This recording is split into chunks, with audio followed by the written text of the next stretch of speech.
ada yang dinamakan dengan su'ul khatimah. Su'ul khatimah itu adalah berujung tragis di akhir kehidupannya.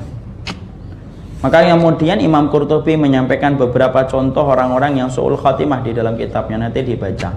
Salah satu di antara yang disampaikan oleh Imam Al-Qurtubi adalah orang yang senantiasa sholat, mengumandangkan adzan, sampai dia jatuh cinta kepada seorang wanita, yang ternyata wanita itu adalah wanita Nasraniyah. Dia melamar wanita itu, tetapi wanita itu menolak karena keimanan dan keyakinan yang berbeda. Sampai sang laki-laki mengorbankan ibadahnya, mengorbankan amalnya untuk melamar wanita itu, dan ternyata diterima. Dan yang paling tragis adalah ketika mau mencampuri wanita itu, sang laki-laki memperbaiki atap rumahnya, dan disitulah ditakdirkan dia terpleset, jatuh mati setelah dia murtad, menghapuskan seluruh amal kehidupannya ketika dia beribadah taat kepada Allah di shaf yang pertama dan tidak pernah ketinggalan untuk mengumandangkan adzan. Nah, kita tidak pernah tahu. Makanya Rasulullah SAW sampai beliau bersabda apa? Kamu akan melihat orang yang kamu sangka dia itu adalah penduduk surga, padahal dia adalah penduduk neraka. Kita nggak pernah tahu.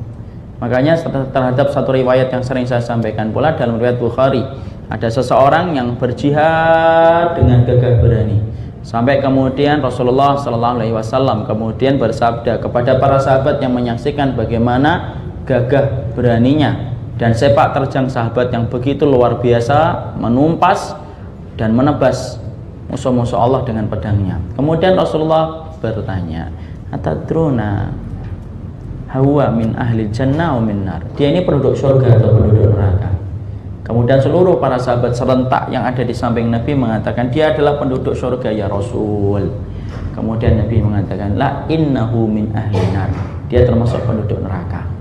Sampai kemudian ternyata ada satu sahabat yang penasaran, kenapa Nabi sampai menyebut ia penduduk neraka, padahal dia gagah di atas kudanya, menebas musuh dengan pedangnya, dan sampai menyebab terpenggalnya banyak musuh-musuh Allah. Ternyata orang itu dilihat oleh sahabat yang memperhatikannya. Dia tertebas pedang, jatuh dari kudanya, kemudian tersengal-sengal dalam kematiannya, tidak sabar menunggu ajalnya dicabut oleh Allah. Ketika merasakan beratnya merasakan sakaratul maut, maka kemudian dia mengambil sebilah pedang, kemudian ditusukkan ke tubuhnya berkali-kali. Mati bukan dalam keadaan berjihad di jalan Allah, tapi matinya bunuh diri, dan itu merupakan mati su'ul khatimah. Itulah garis kehidupan kita yang tidak pernah kita tahu. Makanya tidak usah sombong kalau sudah ngaji, tidak usah sombong ketika sudah mampu melakukan amalan sunnah, mencibir saudaranya, seakan-akan menganggap saudaranya itu tidak satu level dengan dirinya, seakan-akan tidak satu banding dengan dirinya. Makanya ada salaf itu sampai marah sama anaknya ketika salaf ini sholat qiyamul lail semalam suntuk bersama putranya. Ketika menjelang subuh, kemudian putranya berkata, orang-orang masih pada tidur, tidak sholat malam. Kemudian bapaknya marah dan berkata, nak, kamu tidur dari habis isya sampai subuh itu jauh lebih baik daripada kemudian kamu sholat semalam suntuk, tetapi dengan modal sholat itu kamu sombong di hadapan manusia dan merasa lebih baik daripada yang tidur. Karena apa?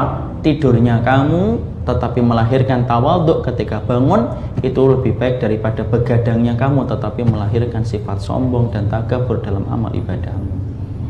Itulah yang menjadikan kita tidak perlu lagi kita membanggakan amal, karena kita pun tidak tahu bagaimana akhir kehidupan kita, dan Allah tidak pernah menolong orang yang menyombongkan amal ibadah, tetapi Allah selalu menolong orang yang selalu merendahkan dirinya dalam amal ibadah. Merasa berdosa itu lebih baik daripada merasa telah melakukan kebaikan. Karena sesungguhnya orang yang merasa berdosa akan termotivasi untuk bertaubat dan tidak pernah letih untuk menebus kesalahan dan dosanya dengan kebaikan. Tapi kalau orang itu sudah merasa hijrah, sudah merasa berbuat baik, sudah merasa paham sunnah, sudah merasa berbuat atau paham akidah dan tauhid, saya khawatir merasa baik itu tidak menumbuhkan kecuali adalah kerusakan amal ibadah kita di hadapan Allah. Fala tuzakku anfusakum. Jangan menganggap sucilah dirimu.